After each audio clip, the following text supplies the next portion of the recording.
bland, caramelized coating, pudding-like and sugary center. Fed neat, fat and full, dripping in its hearty juices, baked twice for extra flavor.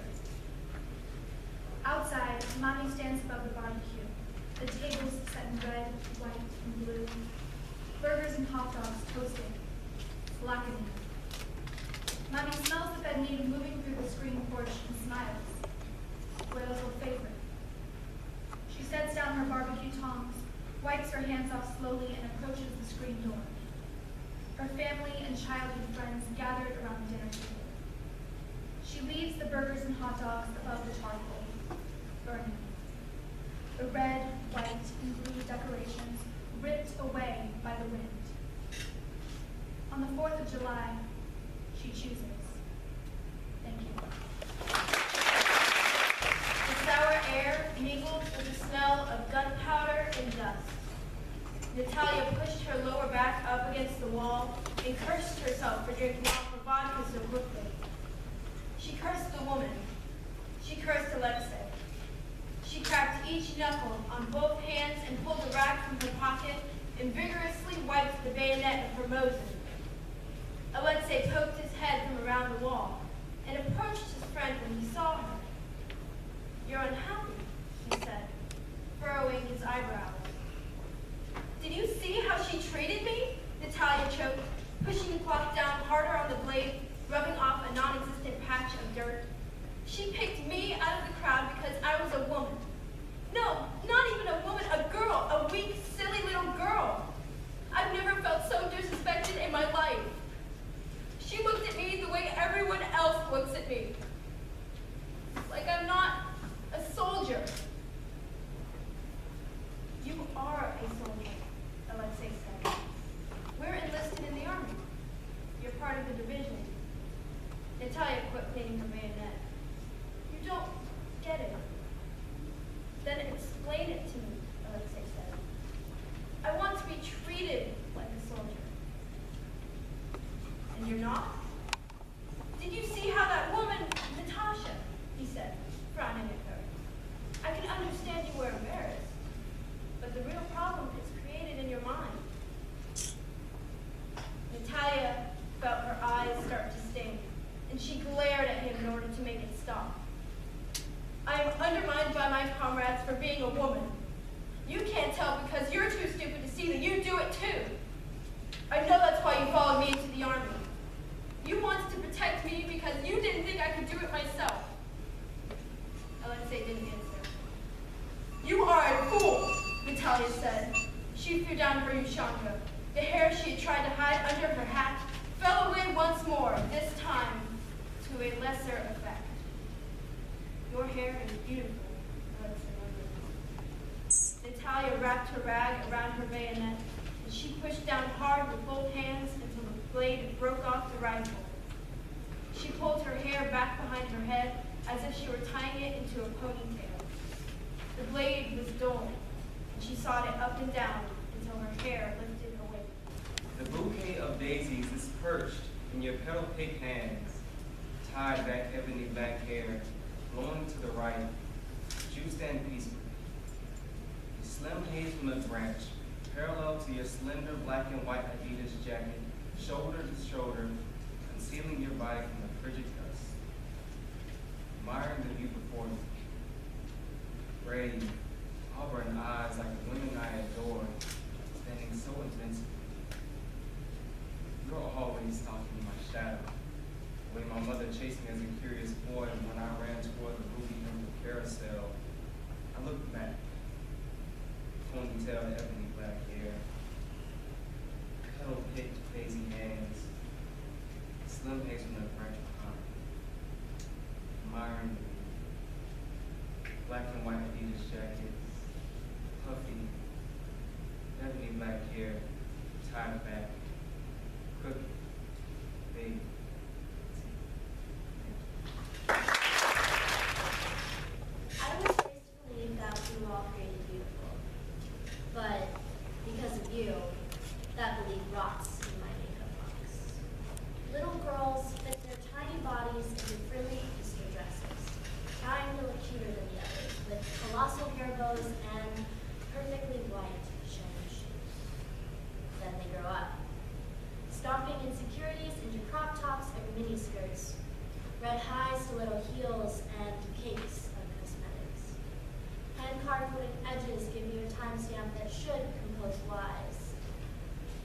chips in your paint indict ignorance. Blossom-stained kisses give you experience in having beautiful subjects. But the cracks in your glass say, maybe you were wrong 3 times. We are not all created beautiful here. Thank you. The man is shifting from his position, and Tim feels as though he is about to leave, so he stays quiet. He's hoping the man further explains what is wrong and why he's participating in confession once more. What makes him come back? He knows how the Catholic Church feels, especially as a priest. How does he not mind telling Tim that he is a gay? It amazes Tim. I don't know how to tell my parents, especially as things are right now. I think you should be more concerned about fixing yourself with God than trying to justify yourself to your parents. But they have to know now. They have to find out. I thought I did them some justice not telling them that they've raised a gay son. Why? I slept with a man I met at the pub a while back. A cringe is sent through Tim's entire body. He feels full.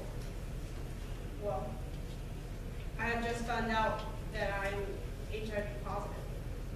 The 2 are silent. Tim does the sign of the cross as the man sends the silent prayer. What should I do? Tim looked down at his hands as if God was going to drop the answer in them black and in gold. You should ask God for forgiveness and live a life abiding by his laws. What should I tell my parents? Tell them the truth. That's all you can do. The man nods his head, looking at a dark screen. The man appealed to Tim. Something about his voice, something made Tim question what his character and reputation was at his church. How effective the people of the church would be if they only knew how he had entered the church with a poisonous lifestyle. Every time he comes to confession, Tim is captured, mesmerized by the man and how he perceives the world and religion. I did try to be a better person, my last couple of months. It's not about changing what you do. It's about changing who you are, revealing that you have a better heart that has more understanding of God's will. There was another continued silence, but this one held much more time. Do you know what it feels like to be told that you're dying? No, I don't. Then consider yourself lucky. I don't believe in luck. Tim's church has always been open to people that seeks God's grace, but aren't quite sure how to put God in their lives. He tells people God doesn't care about what they've done, but Tim assumes they all find it hard to believe, not in God, but in themselves. Tim understands completely about the life of a sinner. His past life, one that includes a divorce and a child, is what he often refers to for his congregation, so they can see even Father Tim is human. Thank you.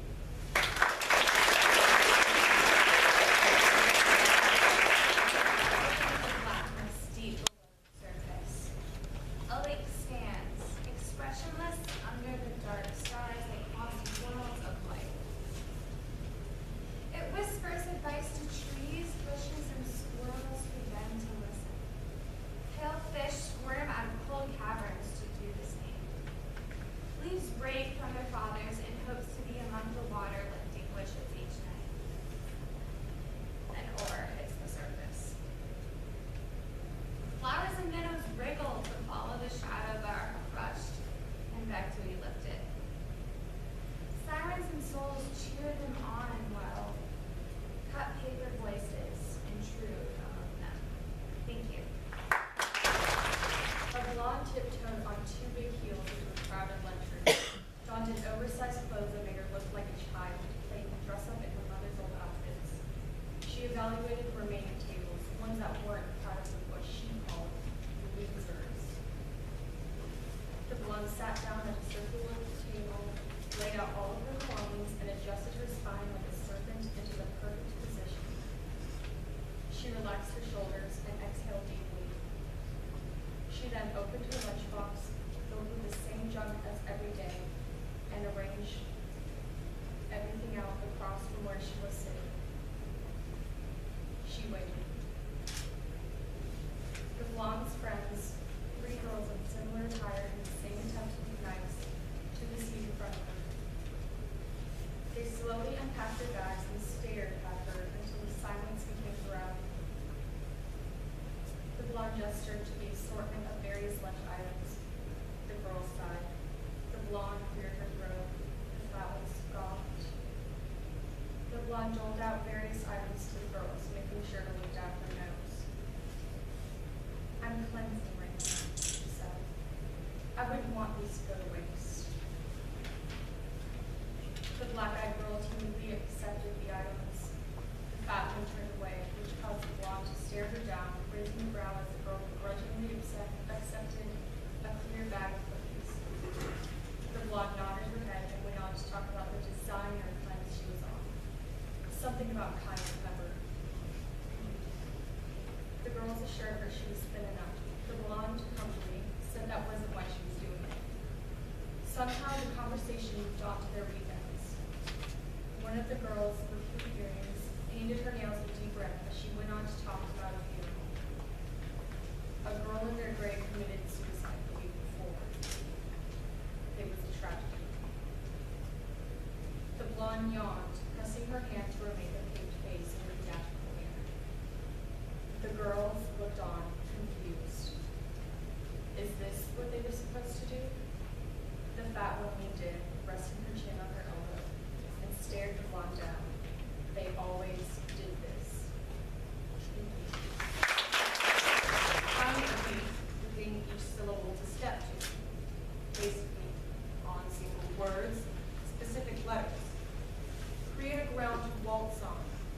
The rest in soft boxes, dance to the end. Proceed without hesitation. Let the tip of your toes twinkle as you promenade through each stanza. Repeat with rhyme. Look for parallel diction. Step forward, side, trip on an unjammed line. Let your feet come together and rest. Piece image by image together to view the whole dance, step by step, in all its pure elegance. Thank you.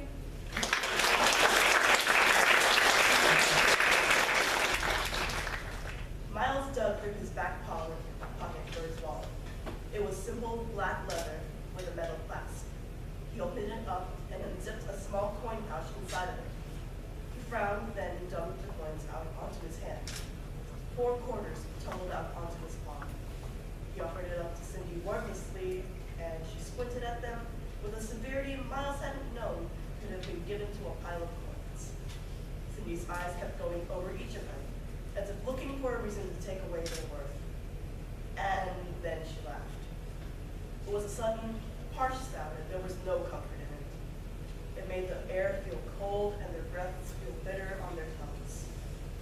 You don't have any dollars? This is a dollar. Dollar bills, you don't have any dollar bills. No. Why did you pause? I have one, but it's too much for a vending machine. How much is it? Miles shoved the quarters into his pocket and opened up the clasp to his wallet, exposing the corner of a $50 bill, still crisp and new. Cindy diverted her gaze to that and snatched it up out of his wallet like a starved vulture craving rodent. It was followed by an indignant noise from the boy. He lunged for it, but she reeled back and kept it in a tight grip, tight enough to crease the paper. Miles scowled, rolling up his sleeves as she rolled her eyes. The atmosphere was thick with tension, but neither moved. In the moment of fake calm, he tried once again to get it back, and she spun, but he grabbed her by her backpack and turned her back around, earning 3 hits on his shoulder, probably hard enough to give 3 lavender-colored bruises the next day. He released Cindy, and she returned back to looking over the bill as if nothing had happened. She held it up to the light, inspecting it for flaws, perhaps even the flaw she gave it, and held it between her fingers, her dark brown eyes giving off a cold stare back down her eyes. He tried not to look at her, but rather his stolen money. Why do you have a $50 bill in your wallet at school? Stop asking me so many questions, I'm just hungry. You didn't tell me about this back home. You didn't even tell me you had any money. I'm hungry, Cindy. So reckless. What if your wallet was stolen? It wasn't. Just bring out your share. It's late. I don't want to go home and make instant noodles. Cindy's right hand dipped into the side of her backpack and pulled out a coin purse that was brown and falling apart at the seams, one that she had refused to let Miles replace. though many times when they had walked through the malls, he had taken her by the arm and said, "Cindy, it's on sale. I could get a new wall for you." She hadn't been interested in any sort of replacement for what doesn't need to be replaced. Thank you.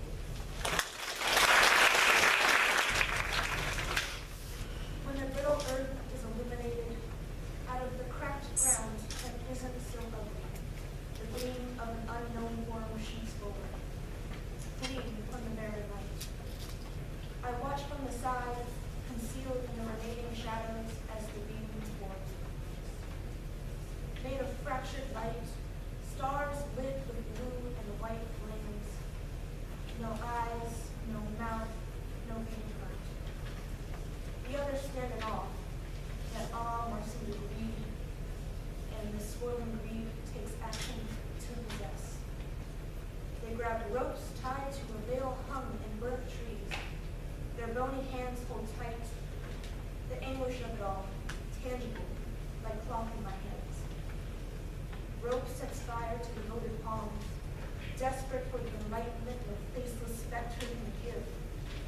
I stay rooted in my dim cavity, reluctant and afraid, too alarmed to face the brilliance. I know not what to think. Thank you. The paper sat on the table, prepared to write, but did not. His name was James, but Jamie suited him better, actually, and he was the king of Cafe Chateau, and all the people loved him. That was why he'd taken his time to stop by his chateau with the red and white tile. That was why he was here with his scepter and doctrine. But that really wasn't the word for any of that, since he was God. He knocked the ice cubes to the side of the glass. Carefully, too much to cause another flood. The waitress with red shoes and his unflattering broken lipstick switched to the man with the fedora. The man with the fedora was named Jim. Jim bought the fedora last week at Goodwill because he knew that the server, whose name was Julia, liked fedoras, but she was in love with Jim, but Jim did not know it and he ignored her. Not that it mattered because Julia didn't really like fedoras anyway, and it was so. Julia nodded to Jim. He gave her his order. Jane put the pencil down. Jim had ordered a cup of coffee, which was out of character, and Julia was going to slip her number under the saucer, which was in character. Jamie wrote the proclamation and saw that it was good. Jamie watched the waitress sway behind the counter to the two new faces. They were a newlywed couple about to plan their honeymoon, but the wife, whose name was Willaroo, had no idea that her husband, whose name was Willem, with a U, was cheating on her with her sister, whose name was Wilma Sue, who was also related to the waitress, whose name was Julie. What's your order? Enough of the chatter. I want the breakfast platter. Jamie fiddled with his paper and looked at the door. A scruffy man wearing one shoe walked in and smelt the air. His name was Mo. All Mo smelled like worn leather and cigarettes and was completely blind in his left eye, but he was a prophet. The lives of God and his prophets were meant to be lived separately, so he made an effort not to speak to him. Willaroo looked at Jim, who looked at Julia, who looked at Mo. Judy, the manager, was in the back, and because Julia, who was the server, was the only one on duty, she, as a server, whose name was Julia, had to deal with the prophet, whose name was Mo. The fourth time this week we're out of boxes. You gotta find something else to sleep in. Sorry. It's all good. Mo sat next to Willaroo, and Willaroo flashed Willem a look that Willem did not catch because he was on his phone and texting her sister, Wilma.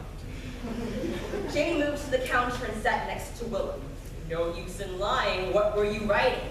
He was definitely more nasally and congested than need be in his businessman suit and his tiny glasses next to his perfect wife. He had no Nar accent, see? And it was not good, see? I asked what you were writing. Words. Words, words. What kind of words? About things. Ah, like a beer here, missy, said Mo. But Julian did not know he was a prophet, and he did not move when he toothlessly smiled at her. You want a drink?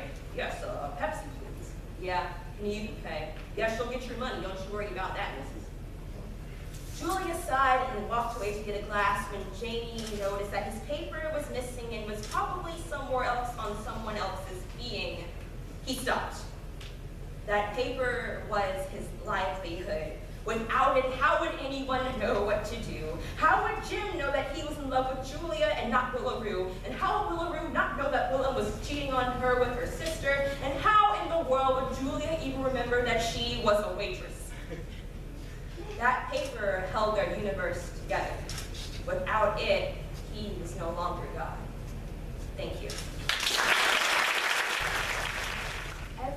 gray, tones tumble beneath my contradicted eyelids.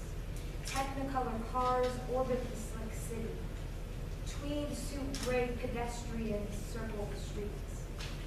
I come back from my brief seat at the window, back to my easel, to blur lines to leave room for interpretation.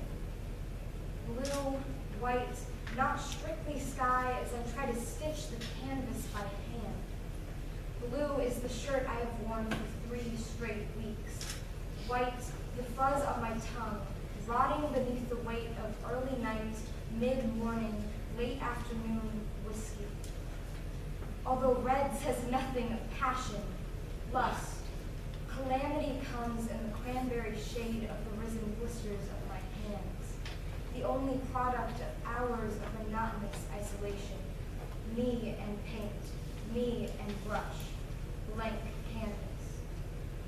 Lost, I find myself at the window again, watching taxis weave in traffic. Puny yellow ants with no queen. How can you rule a city that never sleeps? I never sleep. I am the city. Thank you. The man in the apartment across the street is yelling to his wife. Something about work. Not like last night. Last night was about dinner. He shouts in English and she sits on the bed, hands folded. The women downstairs said something about the wife being a mail order, and they're surprised he hasn't sent her back yet. Honest, hard-working men were hard to find. The wife often thought about it. The man is still yelling at his wife when the old woman breaks from the laundry. Although it is late, her husband won't be home for several hours.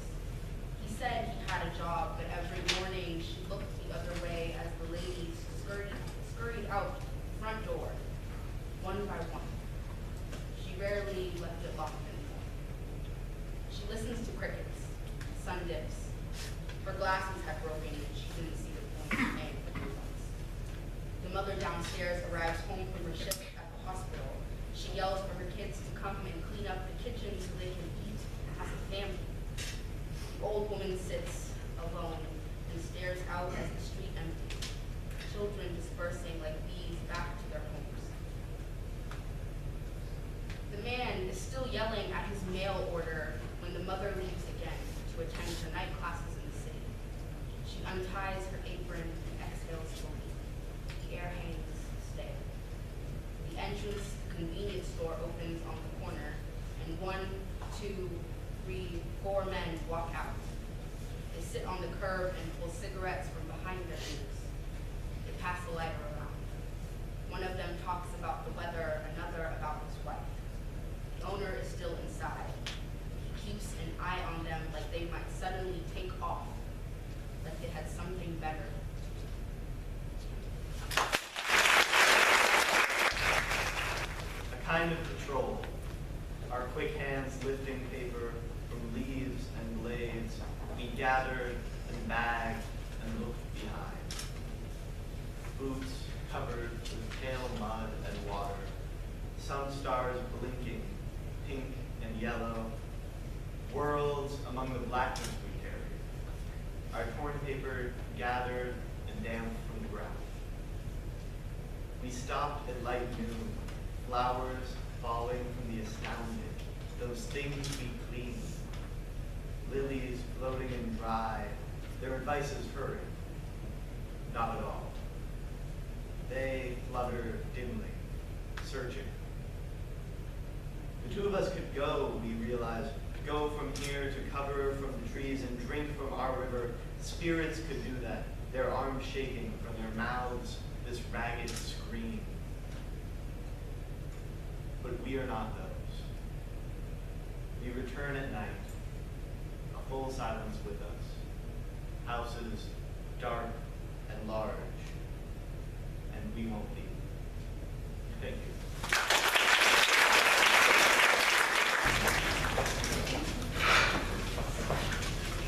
Good evening. My name is Ruby Gonzalez, and the poem I will be reading tonight is entitled At Her Dusty Windows. The sky isn't quite as pale from where she stands, face pressed against clear glass.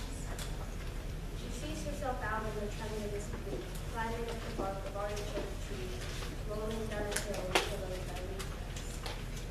Her lungs would breathe more than stale walls, leaving cracked chips of paint on the splintered floors.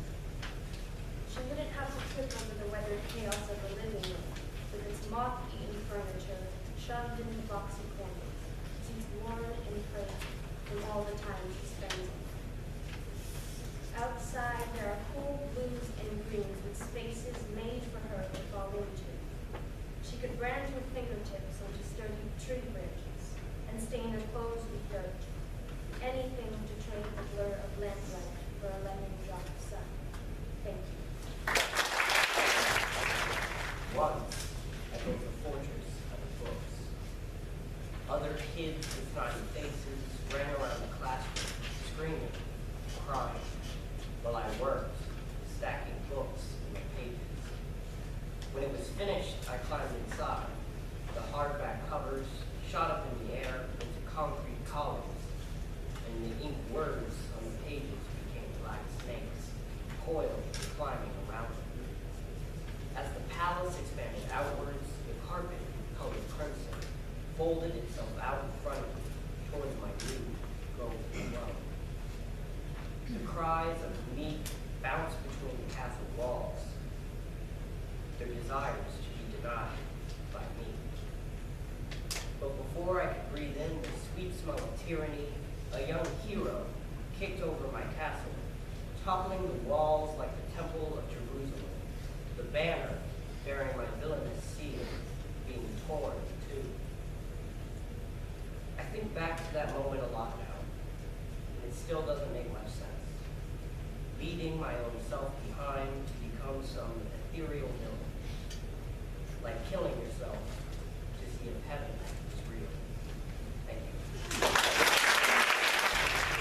Some nights outside the Dry Shop, somewhere on the east side of town behind the left turn in a series of boarded-up old residences, the streets get wet and the stride gets dark, and the all-night Freddy's Bar and Dry Shop is born.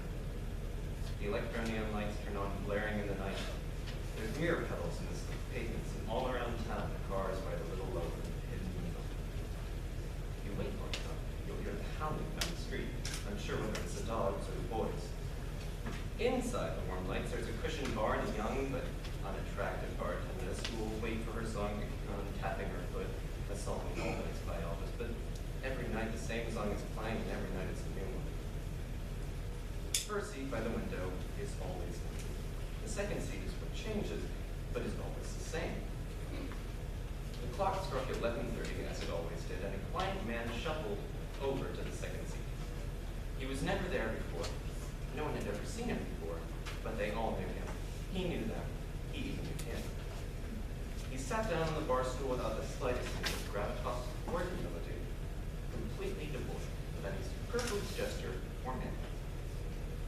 He was slouched by the oppressive air, which still held some millennia of tobacco and ashtray and booze and indifference in the wall, which couldn't help but leach out into the air like the drums in the background and resulted in nothing to the ever-present listeners in cups and toilets.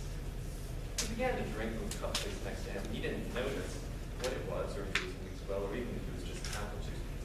At this point, he did not taste anything. From sideways on, face down on the bar, the windows are empty and black, and from straight up, you could only make out the image of the opposing bikes in red stones, and the stalking, static, smiling shimmer of the neon sign, the all-night Freddy's Bar and Dry Shop. As we walk through grocery store aisles, I shuffle him along with a hand at his back. He waves his arms around in circles as if to fly away, exposing the rips in the arms of his favorite shirt, printed with the game Pac-Man, the one he's had since he was 15. As we pass the produce section, he carefully selects an apple from the bottom of the pyramid and sends the others tumbling. A green-shirted woman glares over wire-framed glasses, starts picking them up as I tug on his arm. He picks his nose. I grab his hand to push it away, wiping it with tissue from my purse, and realize how high I have to reach to understand him. Swimming in a choppy ocean in the dark, his eyes an absent brain wandering. glare for a brief moment, and we walk back out into the sunshine. The parking lot is abandoned, so I let him go and watch as he flies away again. The cold was bitter and nipped at Ethan's face. He stuffed his hands in his coat pockets and shivered quietly, while Gabriel strode on easily in barely more than a hoodie and jeans, the sleeves rolled up, not bothering to hide the red scars, stippling, and bruised vessels clustered like the moon's craters near his elbows. He didn't take a chance to stop and quiver at the sudden chill, but bravely faced the winter as if it was his enemy from long ago. Ethan asked himself why he decided to live here, of all places, but the fact that Gabriel loved the cold was enough to give his partner what he wanted. He watched Gabriel in admiration as he danced around the street, shrouded in the fog of his breath, barely noticeable. He blended into the night as lights blinked in the local dilapidated apartments and blew out. He was a shadow. Ethan realized Gabriel was just walking, though it looked like he danced. His laughter echoed in Ethan's mind for a while, and then a memorable beat of a waltz followed. Ethan followed him gracefully. He was never good at dancing. Eventually, he caught up to him beside a crosswalk. They waited patiently for the sign to change.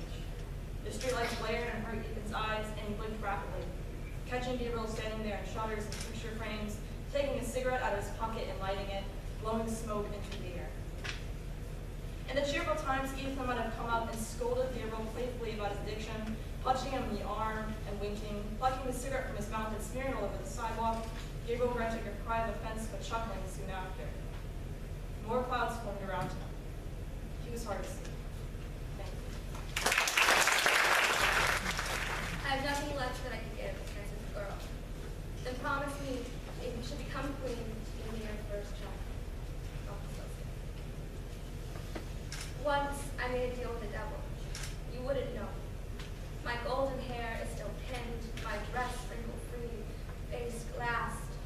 A little man laid his clawed hand on my swollen belly, sunk in his hands. Detached to life from my body, the promise of future love ripped from my grasp. I wasn't supposed to be left with marked skin, rigid scars. They are only pale prints now, 5 years later. Your little sister constantly runs her fragile fingers over them, cooing, Mom, you were supposed to have the chance to love her too. I made a deal with the devil, gave away my dated gold. Your unused, God-given name is still nestled on my tongue. Thank you. He strained his eyes to find stars, while Jenna stretches her body out of the passenger seat window to tan under the city lights. She asked if they could go down there. He imagined being blinded by the streetlights, watching groups of prosthetic faces with obnoxiously tight dresses embedded into their skin. He saw them and twisted his purity ring around his pointer finger. No, they were just passing through. She didn't fight his decision. It wasn't her place. Jenna grabbed his camera and tried taking pictures of the Hollywood sign. He watched her blonde hair get tangled in the lens. She looked through the viewfinder and saw darkness. What's wrong with it? I don't see anything. He laughed at her curled brow. With her palm still dressing the camera, he reached over and clicked the on button. He knew some things just weren't meant for people like her, the kind that belong in front of the camera. Clark almost couldn't bear to take it away. He thought if he didn't capture her now, she would vanish as if never existing. Then he would be united with the hollow aching he used to have, the one he just realized was gone. Jenna looked for the next best thing in the fresh air. It wasn't until the Hollywood sign stood behind her that she posed, looking into the camera and selling herself to the lens. Clark went to a frenzy. All that mattered to him was capturing every piece of her, and he did.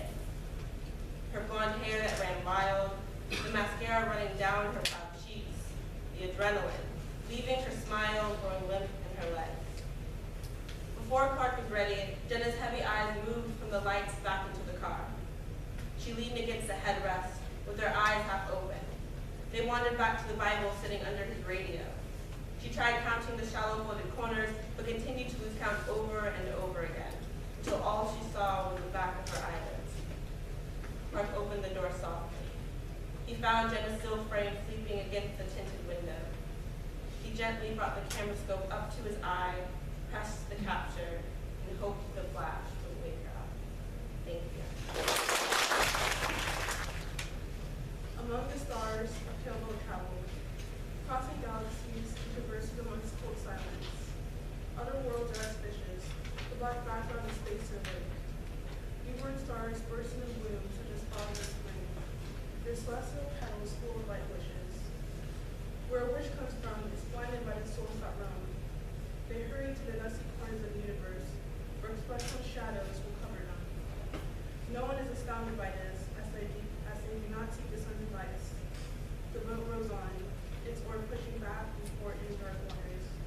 It comes on to snag, sirens pounding over an alternative world, a world where you, where us, drinking the steam of two trees, lifting leaves onto your branches. Our flat hands pressed together here, your tips of our fingers filtering through cut paper lilies. And people must not know this voyage, your minds intolerant to adventure love. Thank you.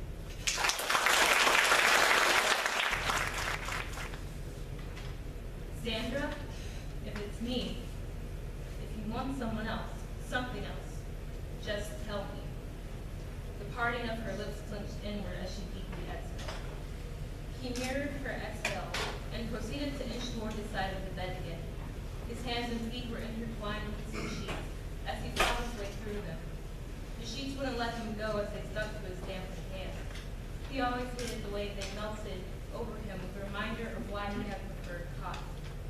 Somehow, he managed to push his pillow off the bed. He sucked his teeth and hovered over the pillow. She stared at him, with a sly warmth of humor in her eyes. He proceeded to sling the sheets over the head of the bed before slamming his pillow down over it. What are you doing? What do you think? I don't know. Being dramatic, leaving? What makes you think I'm leaving? Aren't you? Sandra questioned as she crawled backward towards the head of the bed with her hands behind her side. Her husband exaggerated his breathing as he began to twirl his wedding ring between the cushion of his nails and his noodles. Well, why do you always say that? Say what? Say well in that tone of yours. What's wrong with my tone? It's just so aggressive and almost mocking. Like you don't want to sound polite. I don't know, maybe it's all in my head, but it feels like you want to make me feel inferior. You make me sound like the Joker or something. Maybe you are. And what is that supposed to mean? You've just been off lately. If you can explain what's going on, please. Now and forever hold peace. What peace? Thank you.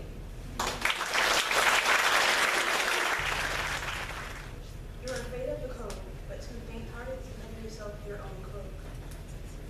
Monk, you wish to escape the life you live, but getting to Canada by boat doesn't mean you won't see. Among all the tricks in turning tombstones, you haven't realized that running away will only force you along. It will only take away every ounce of round sanity left. I have always been astounded by the lack of words, but now you are nothing but an orgy, drinking from the fountain of misery. I can't save you drowning dishes from poisonous drink. I can't get you to see that you will never have to sit with anything alone. Thank you.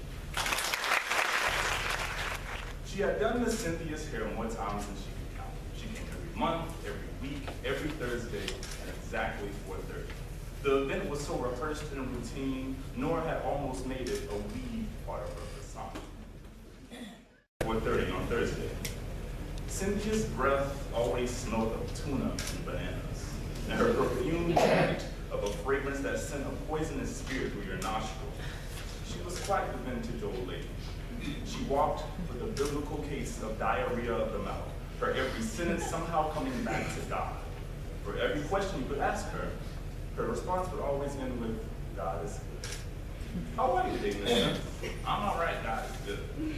How's your husband? He's all right, God is good. How would you like your hair today? In a bun, God is good. You have a good night, mister. You too, baby, God is good. If you didn't know God was good before you met Miss Cynthia, you were sure as heck gonna know after. Miss Cynthia was a little different this time when she came in, though. She was 20 minutes late, she wore jeans and a t-shirt. shirt instead of her pencil skirt, and for the first time ever, when asked how she was doing, she did not say God was good. She didn't make her rounds to all the hairstylists for church hugs and church kisses, and she didn't bring Nora flowers like she had been doing for the past 15 years. The old lady sat in the expensive leather seat softly, almost as if she didn't want to hurt it. How are you, Miss Sim? I'm all right. Nora touched the bridge of her lip. She knew I'm all right was exactly what she said when she wasn't all right. But, Miss Sim, you seem so out of it today, are you sure? Don't mind me, baby, I'm fine. Okay. Nora looked up at the ceiling, her eyes scanning the chandeliers they used to light the salon. How is your husband, Miss Sim? Baby, can you give me some tissue? Absolutely not. Nora grabbed a handful of Kleenex from the box on her station. The old lady grabbed the tissue and blew her nose obnoxiously. Afterwards, she put her hands in her lap, one on top of the other, as if she were posing for a picture, but she did not smile. Nora placed her hands on the old lady's shoulders. All right, Mom, when you talk to me, if you need to, I'm here for you. You know that. I know it, baby. Nora understood she wouldn't crack. She would just do her bond, and perhaps within the time it would take, Cynthia would explain what was bothering her and why she wasn't acting like the lady she had known for so long. All righty, Miss Cynthia, go ahead and head back to the shampoo bowl. I'll prep the weave for your bun. She had her hands out, expecting the type of weave she would get from the old lady every week for her hair. Then noticed she didn't have a purse. I'm not getting a bun today, Nora. Nora raised her brow. You're not? No, baby, I don't have to. You don't have to. Not anymore. You've gotten a bun for the last, I understand that, Nora, but not this time. Thank you. I am in the kitchen scrubbing rust off the knives, elbow deep in the sink when she calls for me. She was tangled in a single sheet, drenched in breathing, heavier with each move. She whispered, "Come over here and sit down next to your mom." Her face expressionless and hard, her hands are small tremors of flesh she offers to me. I remembered the time I dragged her from the front porch to the shower on a breakfast of black coffee, washed her feet, heaved her to bed, finishing just in time to catch my bus. When she calls me my grandmother's name, I walk back to the kitchen and push my hands deep into the belly of the sink. Bypassing blades, I nestle my fingers under the resting metal and unplug it. Thank you.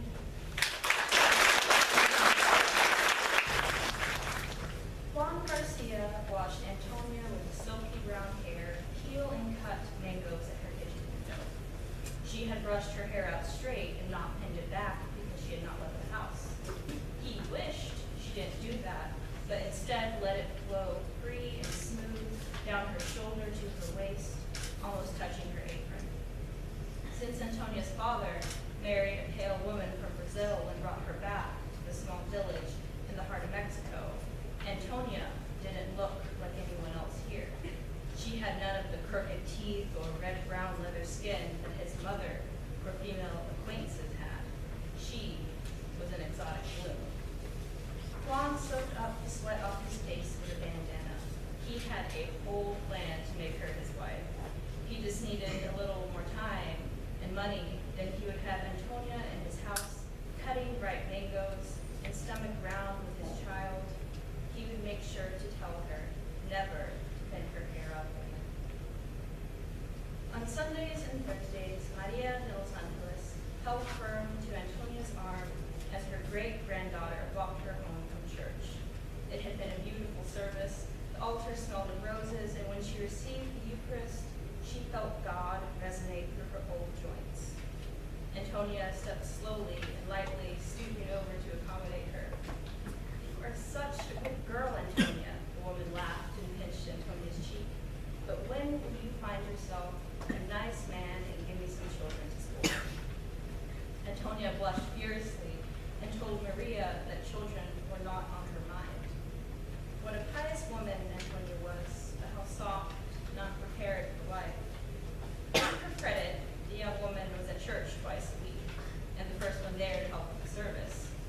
Maria knew she did not have many days left in these ancient bones of hers. When she died and joined souls in the next life, Maria looked forward to the Day of the Dead, when she would visit her lovely Antonia. By that time, Antonia would have gotten some sense in her head and married a good man.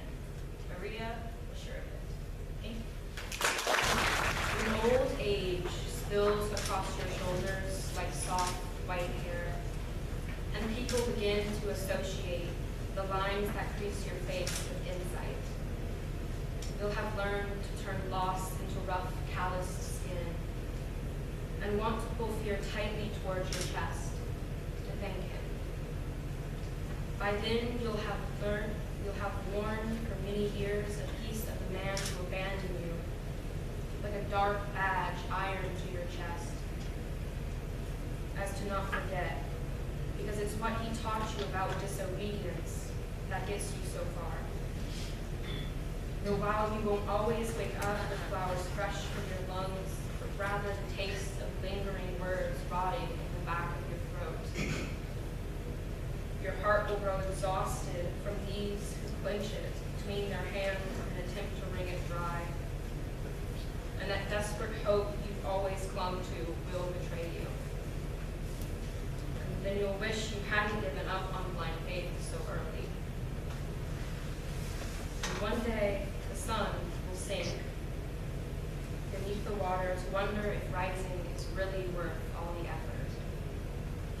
I will be there then, lying beside you, staring up into that blue-black quiet.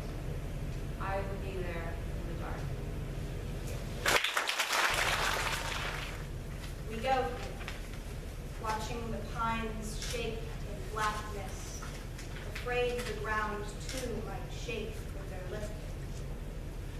You pluck them like lilies, create a sky out of soil.